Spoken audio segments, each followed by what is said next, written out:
हमारे 4 स्टेजेस से हमारा एस्ट्रल ट्रैवल होकर जाता है। जैसे फर्स्ट क्या होता है, हमारे अंदर बहुत सारी एनर्जी भरती है, वाइब्रेशन भरती है। ह्यूमन माइंड से भी बहुत ज़्यादा चीज़ें हैं जो हमें अभी तक एक्सप्लोर करनी है। साइंस में जिसका कोई आंसर नहीं है, पर स्पिरिचुअल साइंस में उसका आंसर है। तो एस्ट्रल ट्रैवल एक क्रिया है जो आपको हेल्प करती है अपने पास्ट में एक्सेस करने के लिए, अपने फ्यूचर को एक्सेस करने के लिए, फ्यूचर को एक्सेस करने के लिए।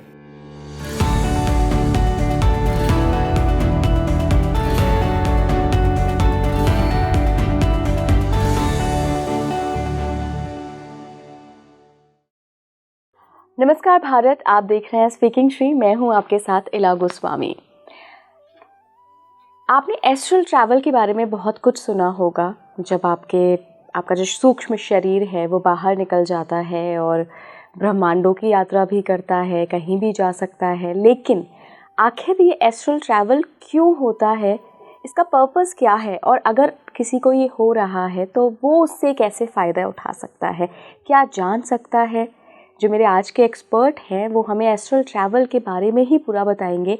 साथ ही हमने ये भी डिस्कस किया है कि आप अपनी पास्ट लाइफ भी एक्सप्लोर कर सकते हैं और फ्यूचर भी बिल्ड कर सकते हैं। तो ये सब होगा कैसे, उसको बड़े लॉजिकल वे में आज समझेंगे। आप जुड़े रहिए लास्ट तक इस एपिसोड के, सब कुछ आपको समझ में आने वाला है। मैं अपने गेस्ट का परिचय कराती हूँ आपसे। मेरे साथ जुड़ रहे हैं body mind energy connection coach Hitesh Vashishtha ji. बहुत बहुत स्वागत है सर आपका। Thank you Ila ji, thank you for having me. तो सर, आज हम एस्ट्रल ट्रैवल के बारे में बात करेंगे कि एस्ट्रल ट्रैवल आखिर क्या होता है, कौन से लोग हैं जो एस्ट्रल ट्रैवल कर पाते हैं, और जो लोग कहते हैं कि हम ब्रह्मांड के दर्शन करके आए हैं, इधर उधर घूम कर आए हैं, हमारी आत्मा, ये किस हद तक सच है? क्या आपने किया है कभी? जी, तो देखिए, सबसे पहले एस्ट्रल ट्रैवल होता क्या है। Astral travel is the ability to experience yourself out of the body, है ना। एक ऐसा एक्सपीरियंस जब आप अपने आप को शरीर से बाहर अनुभव करते हो। और फ्रैंकली हम सब एस्ट्रल ट्रैवल करते हैं, आप भी मैं भी। वो अलग बात है कि हम उसके प्रति जागरूक नहीं हैं। जैसे हमारी लाइफ का 1/3 हिस्सा हम सोते हैं, तो जब हम सोते हैं तो मोस्टली एस्ट्रल ट्रैवल करते हैं, है ना। कभी कभी क्या होता है, हम बॉडी के अंदर रहकर ही ड्रीम स्टेट्स को एक्सपीरियंस करते हैं, पर कभी कभी हम आउटर प्लेन्स में भी जाते हैं एस्ट्रल ट्रैवल के माध्यम से। जब हम चीज़ों को बाहर एक्सपीरियंस करके फिर वापस आते हैं, उसे हम एस्ट्रल ट्रैवल कहते हैं। तो आप कह रहे हैं जो ड्रीम्स हैं हमारे, वो भी एस्ट्रल ट्रैवल का ही एक रूप है? Not all dreams are astral travel. Astral travel में मेजरली आउट ऑफ बॉडी जाना ज़रूरी होता है। जैसे हमारे दो तरह का शरीर हम कहते हैं एस्ट्रल ट्रैवल में। एक तो होता है फिजिकल बॉडी, ग्रॉस बॉडी, स्थूल शरीर। एक होता है सूक्ष्म शरीर, जिसको हम सटल बॉडी कहते हैं। जब आप निद्रा की अवस्था में जाते हैं तो आपका फिजिकल बॉडी क्या है, रेस्ट करने लगता है, हैवी होने लगता है, क्योंकि आप एक करवट पर लेटते हैं, सुबह उठते हैं, कभी कभी पता भी नहीं चलता, है ना। हम एक ही करवट में जब पड़े रहते हैं तो क्या होता है, बॉडी हमारा फिजिकल हैवी हो जाता है। और उसके अंदर एम्प्टी होने से, क्योंकि माइंड एम्प्टी होता है, कभी कभी हमारी नींद होती है ना, बड़ी डीप होती है, हमें पता भी नहीं चलता हम कौन हैं, कहाँ हैं, कुछ नहीं पता हमें। तो उस डीप स्टेट में क्या होता है, हम एनर्जी को एब्जॉर्ब करने लगते हैं। बहुत सारी एनर्जी हमारे अंदर एब्जॉर्ब होने लगती है। जब एनर्जी हमारी बॉडी में, फिजिकल बॉडी में उतरती है तो हमारी वो सटल बॉडी को एक्टिव कर देती है। अब सटल बॉडी क्या करती है, सारी एनर्जी को इकट्ठा करके हमारे नेवल की तरफ लेकर आती है, और फिर नेवल से हम बाहर की तरफ निकलते हैं। जैसे आपने एक बड़ी फेमस भगवान विष्णु की पिक्चर देखी होगी, उनके नेवल से ब्रह्मा जी निकल रहे हैं। तो ये क्या आइडेंटिफाई कराता है, फिजिकल वर्ल्ड और एस्ट्रल वर्ल्ड, दोनों को उनको दर्शाता है। जैसे विष्णु जी क्या है, हमारे फिजिकल वर्ल्ड को देखते हैं, हम कहते हैं ना कि हमारा जो पालनहार है ना, तो वो फिजिकल रियलिटी में रहते हैं। पर क्रिएशन कौन कर रहा है, ब्रह्मा जी। तो सटल वर्ल्ड क्या है, हमारा क्रिएशन को। तो दोनों का जो लिंक होता है, जैसे वो जो जिस कमल के ऊपर बैठे हुए हैं, जो उसकी टहनी है, उसको हम सिल्वर कॉर्ड कहते हैं। Silver cord. जैसे सिल्वर कॉर्ड को हमें ज़्यादा अच्छे से समझना हो, आप सोचिए पतंग की डोर, है ना। आप पतंग को जिधर जिधर लेकर जाएंगे, डोर के माध्यम से पतंग वैसे ही जाएगी। ठीक उसी तरह से ये सिल्वर कॉर्ड से हमारी जो सटल बॉडी है, स्थूल बॉडी से जुड़ी होती है। और जब हम एक डीप रिलैक्सेशन स्पेस में होते हैं, यही बॉडी जो फिज़िकल से साथ जुड़ी हुई है, सटल बॉडी, ये धीरे धीरे अलग अलग चीज़ों में अलग अलग एक्सप्लोरेशंस करके वापस आती है। तो सर एक तरह से ये कहा जा सकता है कि आउट ऑफ बॉडी जो होता है वही एस्ट्रल ट्रैवल है। That's right. एस्ट्रल प्रोजेक्शंस भी होती हैं। एस्ट्रल प्रोजेक्शन क्या होता है? जब आप बॉडी में रह के ही उन चीज़ों को एक्सपीरियंस करते हो। वो कैसे होता है? मेडिटेशन के माध्यम से? मेडिटेशन के माध्यम से भी। कभी कभी जैसे हम ड्रीम स्टेट्स में भी होते हैं, उसको हम एस्ट्रल प्रोजेक्शंस कह सकते हैं। जैसे आपको फ्यूचर की प्रोजेक्शंस अगर कुछ मिलती हैं, फ्यूचर के बारे में कुछ समझ आता है, तो उनको भी हम एस्ट्रल प्रोजेक्शंस कह सकते हैं। Astral travel majorly out of body he experience होता है। कैसे होता है ये? अचानक से किसी के भी साथ हो सकता है, या फिर इसके लिए ट्रेनिंग या कोई ऐसी प्रोसेस है, या मेडिटेशन का एक डीप स्टेट है कि आप जब उस स्टेट में पहुंचेंगे तभी ये एक्सपीरियंस कर पाएंगे? और दोनों तरह से होता है। कईयों के लिए बहुत स्पॉन्टेनियस भी होता है, कईयों के लिए जैसे एक प्लान्ड वे भी होता है। जैसे हम अगर स्पॉन्टेनियस वे की बात करें, कभी कभी क्या होता है कि जब हमें इमीडिएटली कोई चीज़ शॉक लगती है, तो शॉक में क्या होता है, आपका physical body immediately astral body को अलग कर देता है। जैसे फॉर एग्जांपल किसी का एक्सीडेंट हुआ, एक्सीडेंट होने से क्या होता है, हमारी फिजिकल बॉडी को एकदम से शॉक लगता है, धक्का लगता है, तो सोल बाहर निकल जाती है, एस्ट्रल बॉडी बाहर निकल जाती है, फिर इमीडिएटली अंदर भी आ जाती है। तो ऐसी चीज़ें भी लोगों के साथ होती है। जैसे रिसर्च ये भी कहती है कि जब आप आरसीटी कराते हो, डॉक्टर आपको एनेस्थीसिया देता है, उस समय जब आपको एक जूप का एक्सपीरियंस आता है, एक वैक्यूम का एक्सपीरियंस आता है, वो भी आपको आउट ऑफ बॉडी का एक्सपीरियंस देता है। पर ये बड़े अनकॉन्शियस होते हैं, क्योंकि हम रोज़मर्रा के जीवन में इस चीज़ के बारे में जानते नहीं हैं, सोचते नहीं हैं, तो हमें इसका एक्सपीरियंस भी समझ नहीं आता। पर कॉन्शियसली अगर आप इसको इस्तेमाल करते हो, तो एस्ट्रल ट्रैवल आपको हेल्प करता है खुद को जानने के लिए, that you are not this body, you are more than this body, है ना? क्योंकि हमें लगता है कि जो मेरे शरीर के साथ है वही मैं हूँ, पर जैसे ही आप शरीर से बाहर जाते हो, आपको समझ आता है यू आर मच मोर। आपका पोटेंशियल एक मल्टी डायमेंशनल बीइंग का है, not just this earthly dimensional, much more than that. तो एस्ट्रल ट्रैवल एक क्रिया है जो आपको हेल्प करती है अपने पास्ट में एक्सेस करने के लिए, अपने फ्यूचर को एक्सेस करने के लिए, फ्यूचर को एक्सेस करने के लिए। अरे ये तो मैंने पहली बार सुना है आपके मुंह से, फ्यूचर को एक्सेस करने के लिए। You can access your future also. ये कैसे संभव है? क्योंकि you create your own reality. You create your own reality means जो प्रेजेंट में आपका वाइब्रेशनल फील्ड है, उसी से ही आप फ्यूचर को क्रिएट करते हो। Future is like a blank slate, है ना? पर अगर मैं इस मोमेंट में एक हाई वाइब्रेशनल जोन में हूँ, high vibrational zone in the sense कि मैं कंप्लेंट नहीं करता हूँ अपनी लाइफ में, मैं किसी पे ब्लेम नहीं करता हूँ, मैं गिल्ट भी नहीं रखता हूँ, मैं अपनी लाइफ का जिम्मेदारी लेता हूँ, हैप्पी हूँ और जेन्युइनली हैप्पी हूँ, इंटरनली हैप्पी। वो वाला हैप्पी नहीं कि मेरे पास आज ये चीज़ है तो मैं खुश हूँ, ट्रू हैप्पीनेस में हूँ। तो क्या होता है, मेरी वाइब्रेशनल फील्ड ऑटोमेटिकली एक अच्छी स्पेस में है।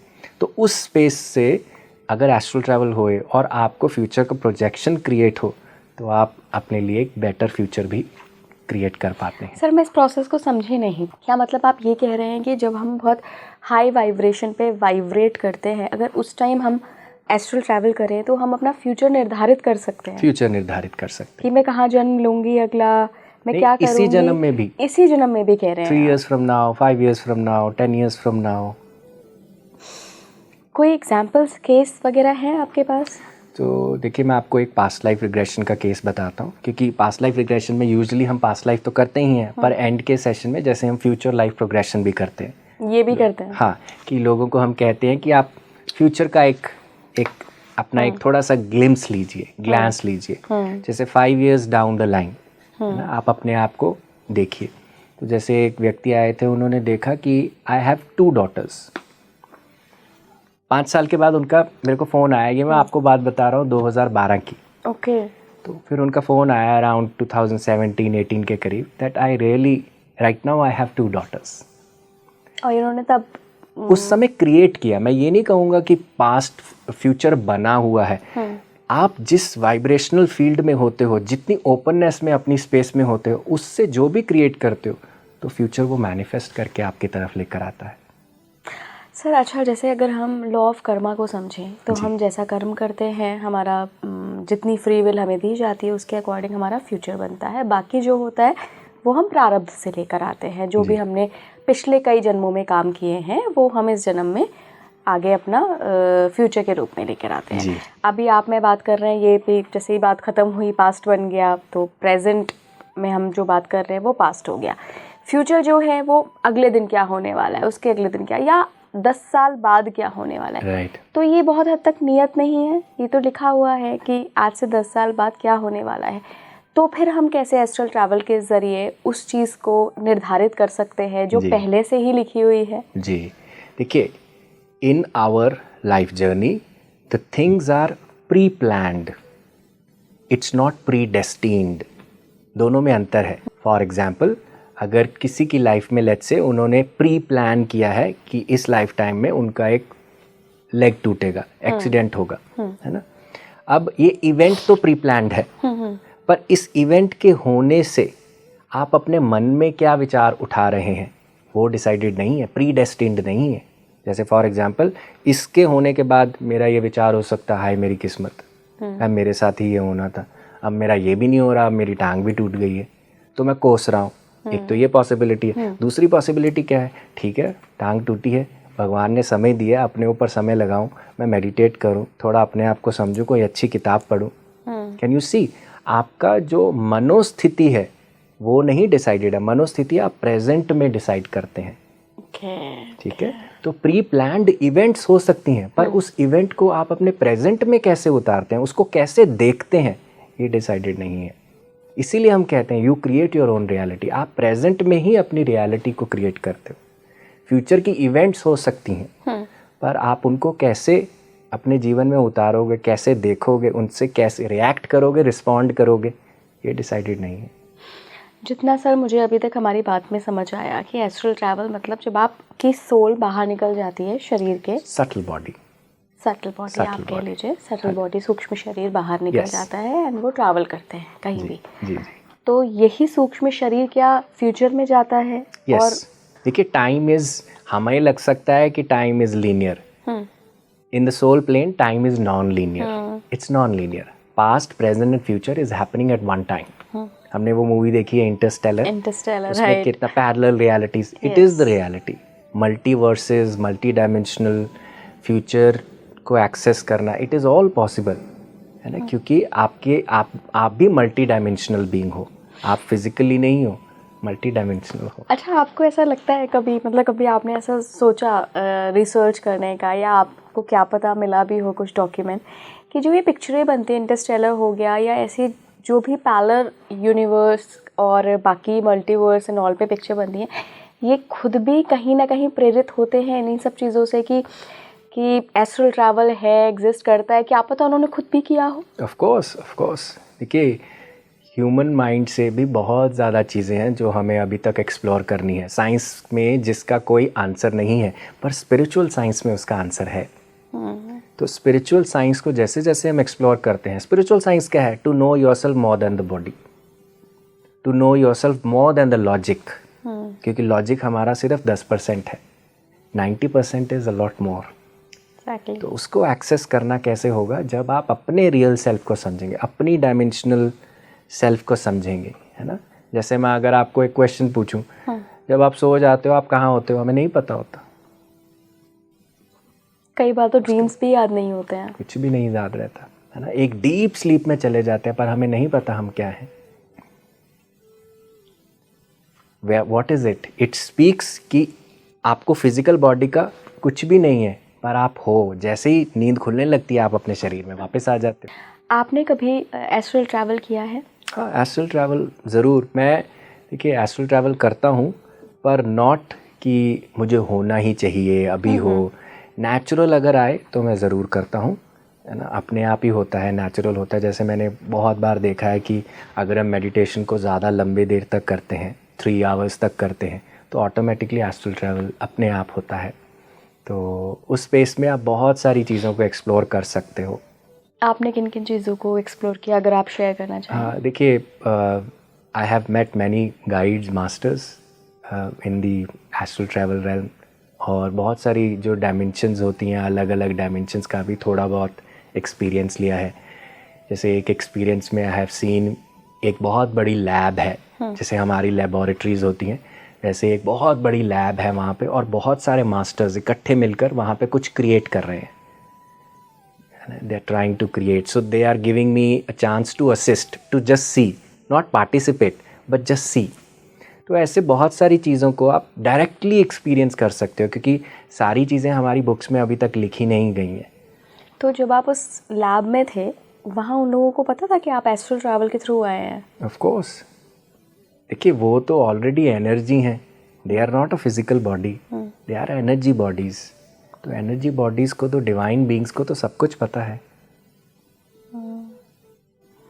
मैं समझ नहीं पा रही हूँ, थोड़ा सा आप अगर एलैबोरेट करके समझाएं. जिन लोगों को आपने वो लैब में देखा वो डिवाइन सोल्स थी? हाँ, जैसे बहुत सारे डिवाइन मास्टर्स, जैसे हम कह सकते हैं रामकृष्ण परमहंस, है ना, जैसे हम कह सकते हैं एक, अगर आप जानते हो एक कृष्णानंदा जी हैं. कृष्णानंदा जी है ना. सो आई सॉ वो मैनी ऑफ देम, बट मेरी नज़र इन दोनों पे ही ज़्यादा गई.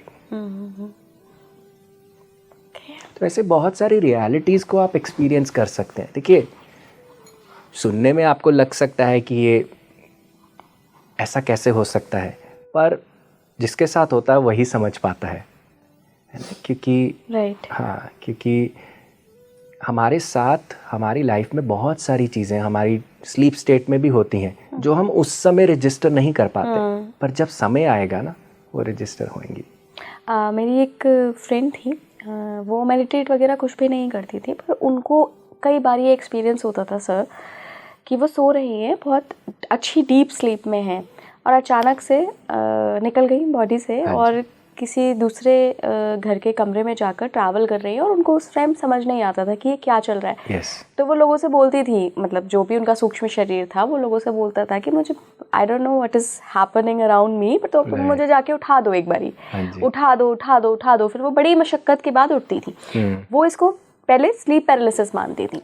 लेकिन जब बहुत बार ये होने लगा और उन्होंने फिर वेरीफाई करना शुरू किया कि अच्छा मैं आई थी तो तुम लोग ये बात कर रहे थे, ये खा रहे थे, बगल नीचे वाली बिल्डिंग में ये चल रहा था. तो ये संभव है कि किसी का अगर मेडिटेशन का कोई एक्सपीरियंस नहीं भी है, कोई करता ही नहीं है मेडिटेट, फिर भी उसको ये एक्सपीरियंस हो रहा है? होता है. ये भी हो सकता है कि पास्ट में अपने प्रारब्ध से वो ये साधना लेकर आए हों अपने साथ, अपनी पास्ट लाइफ से जो उनके साथ है. देखिए अगर आप एस्ट्रल ट्रैवल के बारे में बहुत अच्छे से समझना चाहें, there is an author with the name of Lobsang Rampa. Lobsang Rampa ने एक टिबेटन मास्टर हैं जिन्होंने बहुत सारा कुछ एस्ट्रल ट्रैवल पे लिखा है. थर्ड आई उनकी एक बुक है. रॉबर्ट मोनरो हैं, रॉबर्ट मोनरो इंस्टीट्यूट भी है which helps you to experience astral travels, है ना, आपको इस चीज़ में ट्रेन करती है, आपको एक्सपीरियंस कराती है. सो रॉबर्ट मोनरो इंस्टीट्यूट तो अभी भी है. रॉबर्ट मोनरो की भी बहुत सारी बुक्स हैं, the journey beyond, you know, it is all around astral travel. और इससे भी प्राचीनतम अगर मुझे बात करनी हो, आप बताइए सबसे बड़े एस्ट्रल ट्रैवल हमारी हिस्ट्री में, हमारे साहित्य में कौन है?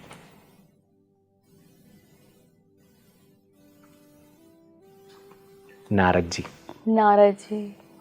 हम कितनी बार बात करते हैं कि नारद जी भ्रमण करते रहते हैं, वो पाताल लोक में भी जाए, फिर उसके बाद विष्णु लोक भी पहुंच जाते हैं, जगह जगह मैसेंजर की तरह जाते हैं. तो वो कैसे जाते हैं? अपनी एस्ट्रल बॉडी से. So these concepts are not new, ये हमारे लिए नए नहीं है, हमारी सभ्यताओं में ये बहुत देर से चले रहे हैं. तो आई थिंक ऐसे बहुत सारे और भी एस्ट्रल ट्रैवल एक्सपीरियंसेस रहे हैं. जैसे माय मेजर एक्सपीरियंसेस जो मुझे रहे हैं वो है meeting with the divine beings. जैसे once I met a master जो जैसे एलियन जैसे दिखते हैं, पर उनके यहाँ पे कान था. हाँ, आँख नहीं थी, कान थी. तो बड़ा अचंभा होता है, क्योंकि जैसे आपको अभी हैरानी हुई तो मुझे भी हैरानी हुई कि ऐसा कैसे हो सकता है ना. पर मास्टर्स जो होते हैं ना, ज़रूरी नहीं है कि वो आपको बोल के मैसेज देते हैं. कभी कभी वो ट्रांसमिशंस करते हैं, थॉट्स का ट्रांसमिशन. आपके अंदर जो उत्तर होता है ना, ट्रांसमिशन के माध्यम से, थॉट के माध्यम से उतर जाता है. तो जैसे ही मेरा ये प्रश्न उठा तो अंदर से रियलाइजेशन भी आई कि थर्ड आई का मतलब सिर्फ ये नहीं होता देखना, थर्ड आई का मतलब होता है सुनना भी, listening beyond, thinking beyond, and also feeling beyond. तो थर्ड आई का मतलब सिर्फ देखना नहीं है, third I is a lot more into the knowledge centre, और नॉलेज के लिए आप देखना भी इस्तेमाल करते हैं, सुनना भी इस्तेमाल करते हैं, फीलिंग भी इस्तेमाल करते हैं. So it's a lot more than that. Okay. I think ऐसे छोटी छोटी लर्निंग्स जो आपको इंसाइट्स लेने में हेल्प करे, जो आपको खुद को रियलाइज़ करने में हेल्प करे, मेरे ऐसे एक्सपीरियंसेस रहे हैं. ओके. सर, जैसे जब आप एस्ट्रल ट्रैवल कर रहे होते हैं तब आपकी बॉडी तो अकेले होती है जी. उस टाइम कोई खतरा होता है क्या? किसी ने बॉडी को जगाने की कोशिश की, या उसका प्लेस बदल दिया, या बॉडी को अगर कुछ हो गया, मान लीजिए आग ही लग गई, तो फिर कुछ गलती होने के चांसेस होंगे? देखिए, मैं ये कहूँगा कि जब एस्ट्रल ट्रैवल नेचुरली होता है तो आपको ना पता होता है, आपके अंदर ही सबकॉन्शियस को पता ही है कि आपको कोई जगाएगा या नहीं जगाएगा, उसको ये भी पता है ना. तो जब आपका नेचुरली एस्ट्रल ट्रैवल होता है, जब आप बॉडी से बाहर जाते हो और कोई रुकावट आने वाली होती है, तो होता क्या है, आपका जो सिल्वर कॉर्ड होता है आपकी बॉडी को अंदर खींच लेता है, जैसे पतंग को फटाफट अंदर खींच लेना.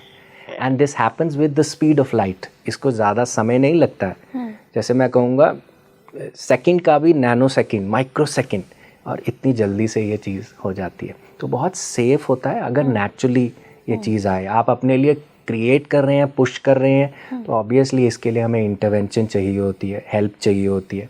क्योंकि जब तक आप इस साइंस को समझते नहीं हैं तब तक बहुत सारे, जैसे आपने भी एक क्वेश्चन पूछा, ये यूजुअल मिथ्स हैं. लोग हमें पूछते हैं एस्ट्रल ट्रैवल होगा तो बाहर कोई मुझे पकड़ लिया किसी ने. ऐसा नहीं होता है, क्योंकि अगर आप इसको नेचुरली होने देते हैं तो आपका बॉडी को पता है कि मुझे कब आपकी सटल बॉडी को इमीडिएटली अंदर खींचना है और कब इसको फिनिश करना है ना. हमारे 4 स्टेजेस से हमारा एस्ट्रल ट्रैवल होकर जाता है. जैसे फर्स्ट क्या होता है, हमारे अंदर बहुत सारी एनर्जी भरती है, वाइब्रेशन भरती है ना. बहुत सारा वाइब्रेशन चाहिए फिजिकल बॉडी में. जैसे एक गाड़ी को चलाने के लिए पेट्रोल चाहिए. अगर मेरी गाड़ी में पेट्रोल 2 लीटर है तो वो कितनी दूर तक जाएगी? 2 किलोमीटर, 3 किलोमीटर. पर अगर ज़्यादा एनर्जी होएगी, ज़्यादा पेट्रोल होगा, मैं ज़्यादा दूर तक जाऊँगा. सेम वे मेरी बॉडी में अगर एनर्जी, वाइब्रेशन ज़्यादा होगी, जो हमारे ध्यान से माध्यम से हमें मिलती है, जैसे ही वो ज़्यादा होगी फिर मेरी जो एस्ट्रल बॉडी होगी वो सक्रिय हो जाएगी. नेक्स्ट स्टेज में क्या होता है, सेपरेशन होती है. वो सक्रिय हुई चीज़ सेपरेट हो जाती है. अब वो धीरे धीरे आगे जाने लगती है. इस स्टेज को हम कहते हैं एक्सप्लोरेशन, कि आप एक्सप्लोर करते हैं. एक्सप्लोर करने के बाद 4th स्टेज क्या होती है, कमिंग बैक. तो हम वापस आते हैं. आपने देखा होगा बहुत सारे लोग जब सोए होते हैं झटका मारते हैं, yes. तो वो क्या होता है, जैसे हाथ झटका मारा तो हो सकता है कहीं ना कहीं उनका जो एस्ट्रल हाथ है वो बाहर निकलने की कोशिश करता है ना. तो जब वो ऐसा होता है और अंदर एंट्री एग्जिट पे जर्क आता है हमें. So that is how it happens. सुन के इतना इंटरेस्ट आ रहा है ना कि एक बार ट्राई ज़रूर करना चाहिए. अपने आप होता है. देखिए, मैं किसी को ये रेकमेंड नहीं करता कि आप इसको ट्राई करिए. ये नेचुरल एक सेफ प्रोसेस तभी होती है जब आपके लिए जब निर्धारित हुआ है वो होए. आप ये कर सकते हैं, थोड़ा ध्यान करिए, ध्यान करने के बाद लेट जाइए, फिर वो अपने आप एक्सपीरियंस आएगा.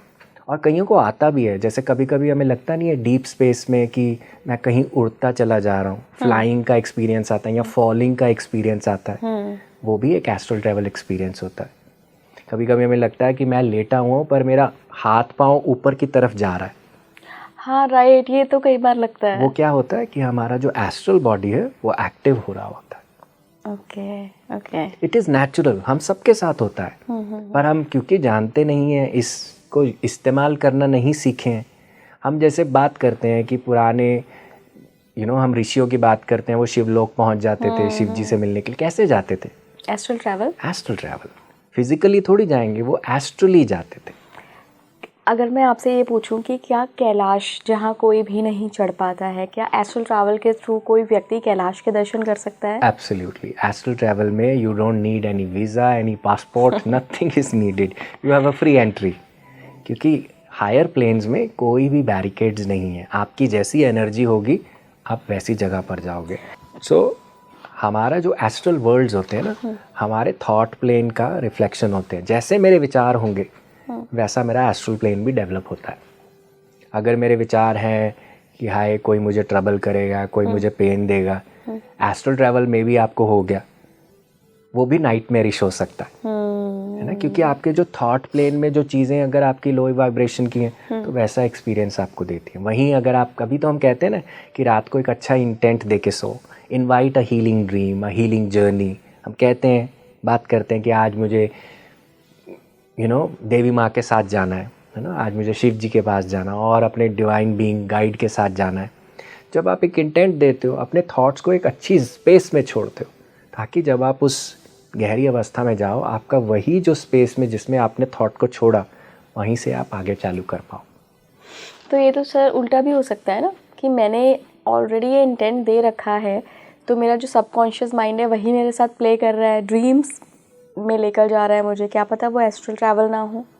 ज़रूरी नहीं है कि आपका सारा एक्सप्लोरेशन एस्ट्रल ट्रैवल हो। देखिए, एस्ट्रल ट्रैवल का ऑब्जेक्टिव क्या है? एस्ट्रल ट्रैवल का ऑब्जेक्टिव क्या है? To know yourself. आप अपने आप को किसी भी तरीके से जान सकते हैं। आपका ड्रीम भी आपको आपके बारे में कुछ जानकारी दे सकता है, आपको एस्ट्रल ट्रैवल भी दे सकता है, आपको मेडिटेशन भी दे सकता है, कोई चलता फिरता व्यक्ति आपको कुछ बताए, वो भी आपके लिए एक रियलाइजेशन हो सकता है। तो एस्ट्रल ट्रैवल ये नहीं है कि it is a replacement for everything. ये एक तरीका है खुद को एक मल्टी डायमेंशनल सेल्फ में जानने का, to understand that you are more than this body, that's it. आपने भी थोड़ी देर पहले बताया कि पास्ट लाइफ में भी आप एक्सप्लोर कर सकते हैं एस्ट्रल ट्रैवल के थ्रू। तो पास्ट लाइफ को कैसे एक्सप्लोर करते हैं? देखिए, जब व्यक्ति बहुत देर तक एक पास्ट लाइफ स्टेट में रहता है तो कभी कभी उनकी फिजिकल बॉडी बहुत हैवी हो जाती है, तो उस समय में उनका आउटर बॉडी नेचुरल हो जाता है। Not every, I will say 1 out of 10, कईयों के साथ ये एक्सपीरियंस मेजरली नहीं होता, पर कभी कभी जब बहुत देर के लिए पास्ट लाइफ सेशन चलता है और फिजिकल बॉडी बहुत हैवी हो जाती है, वाइब्रेशन बहुत भर जाती है, तो एस्ट्रल ट्रैवल हो जाता है कई लोगों का, और उस स्पेस में उनको बहुत सारी रियलाइजेशन अपने लिए आती है। उस समय हम उनसे बात नहीं करते हैं, क्योंकि अगर आप उनसे बात करोगे तो आप फिजिकल बॉडी को एक्टिव कर दोगे। इसीलिए सेशंस के एंड में हम उनको थोड़ा समय देते हैं कि आप वहाँ रहिए, रेस्ट करिए। उस रेस्टिंग जोन में कभी कभी लोगों के साथ एस्ट्रल ट्रैवल हो जाता है, तो वो उस काल में पहुंच जाते हैं जिस पास्ट लाइफ को वो देख रहे होते हैं। पास्ट लाइफ तो हम, जैसे for example past life regression की बात, इस केस की बात करें, पास्ट लाइफ तो हमने दिखा दी उनको, दिखाने के बाद एसिमिलेट करने के बाद हम उनको ले आते हैं। अच्छा। उसके बाद अगर उनके लिए कोई गाइड्स ने कोई चीज़ उनके लिए निर्धारित की है या कोई मैसेज है उनके लिए, तो उस स्पेस में वो ले सकते हैं।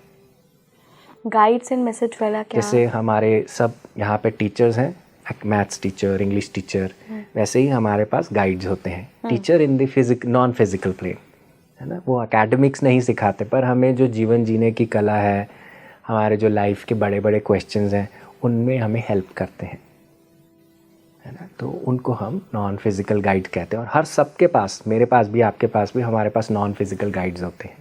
अच्छा सर, किसी को अगर पता करना हो तो बिना PLR के वो पता नहीं कर सकता कि हमारे गाइड कौन से हैं? नहीं, आप बिना PLR के भी बिना पता कर सकते हैं। कैसे? ध्यान करिए, ध्यान से पता चल जाएगा। देखिए, meditation is the root of everything. Foundation आपका अगर नींव स्ट्रांग है तो आप, ये तो सारी टेक्निक्स हैं, past life and all these are techniques, but the core is meditation. Sir, क्या एस्ट्रल ट्रैवल के थ्रू हम ये भी देख सकते हैं कि जैसे अब 2025 शुरू हुआ है कि आगे आने वाले जो ईयर्स हैं वो कैसे जाएंगे? क्योंकि 25 को लेकर तो लोग, अगर हम एस्ट्रोलॉजी भी देखें या अगर जो लोग प्रेडिक्ट कर रहे हैं उनको देखें, तो बड़े अलग अलग दावे आ रहे हैं कि दुनिया बदलने वाली है। कई लोग तो इसको नया युग भी कह रहे हैं कि युग बदल जाएगा। देखिए, ये सारी पॉसिबिलिटीज़ हैं इला जी, एंड पॉसिबिलिटीज़ आर अवेलेबल।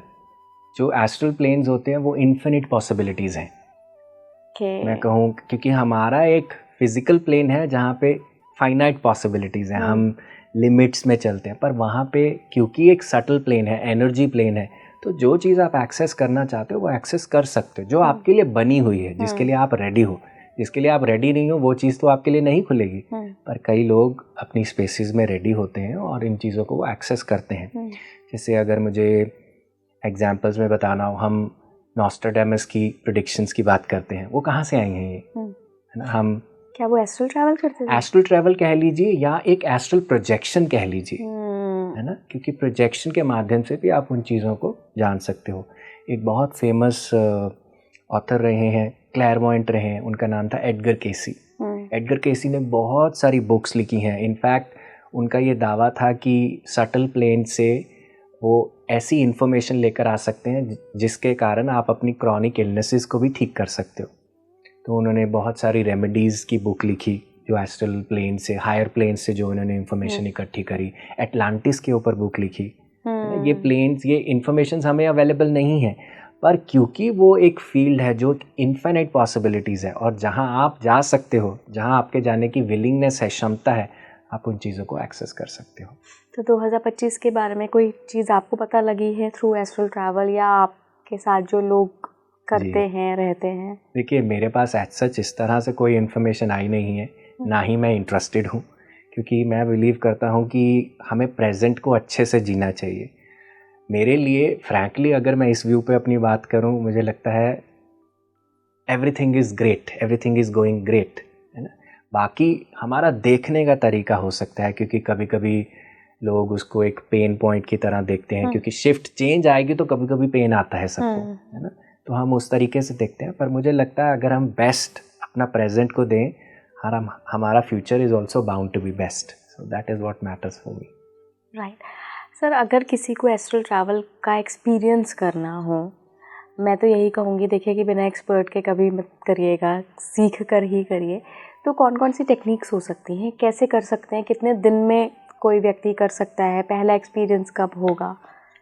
इसका कोई रूल ऑफ थंब नहीं है Ila ji, there is no rule of thumb. मैं कहूँ कि आज आप करेंगे हो जाएगा, इसका एक ही रूल ऑफ थंब है, मेडिटेट एवरी डे।